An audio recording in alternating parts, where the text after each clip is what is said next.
என்னோட சின்ன வயசில் சளி பிடிக்கும்போது எங்கள் அம்மா வந்து குருமிளகு மல்லியெல்லாம் அம்மியில் அரைச்சி ஒரு சிக்கன் வறுவல் பண்ணி தருவாங்க. நெஞ்சு சளி இருமல்லாம் இருந்தால் சீக்கிரமாகவே க்யூர் ஆயிரும். ஸோ எனக்கு இன்றைக்கி சளி பிடிச்சிருக்கனால எங்கள் அம்மா செய்கிற பக்குவத்தில் இன்றைக்கி செஞ்சு காட்ட போகிறேன். ஸோ வீடியோ சேவ் பண்ணிக்கோங்க. இந்த வெதர் கண்டிப்பாக உங்களுக்கு யூஸ் ஆகும்.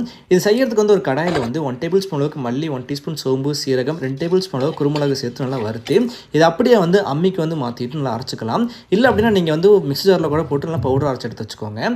இப்போ அதே கடாயில் வந்து ஆயில் சேர்த்து கொஞ்சமாக சோம்பு, கருவேப்பிலை, 3 வரமிளகாய் சேர்த்து ஃப்ரை பண்ணிவிட்டு கட் பண்ண 2 வெங்காயம் போட்டு நல்லா ஃப்ரை பண்ணிக்கோங்க. 1 டீஸ்பூன் அளவுக்கு இஞ்சி பூண்டு பேஸ்ட் சேர்த்து பச்சை வாசம் போனதும் இது கூட கட் பண்ண 2 தக்காளி சேர்த்து நல்லா ஃப்ரை பண்ணிக்கோங்க. இப்போ க்ளீன் பண்ண சிக்கனை சேர்த்துட்டு இது கூட வந்து 1 டீஸ்பூன் உப்பு சேர்த்து நல்லா மூடி போட்டு குக் பண்ணுங்க. சிக்கனுக்கு தண்ணி பிரிஞ்சு வரும்போது இது கூடவே அரைச்ச மசாலா 3 டீஸ்பூன், 1 டீஸ்பூன் அளவுக்கு சில்லி போட்டு 1/4 டீஸ்பூன் மஞ்சத்தூள் சேர்த்து நல்லா மிக்ஸ் பண்ணி குக் பண்ணுங்க. சிக்கன் நல்லா ட்ரை ஆகி வரும்போது இதுக்கு மேலே வந்து கொத்தமல்லி போட்டு நல்லா மிக்ஸ் பண்ணி ஃப்ரை பண்ணி எடுத்தீங்க அப்படின்னா நல்லா டேஸ்டியான பெப்பர் சிக்கன் வறுவல் ரெடி. கண்டிப்பாக ட்ரை பண்ணி பாருங்க. அண்ட் எப்படி மறக்காம கமெண்ட்டில் சொல்லுங்கள். தேங்க்யூ.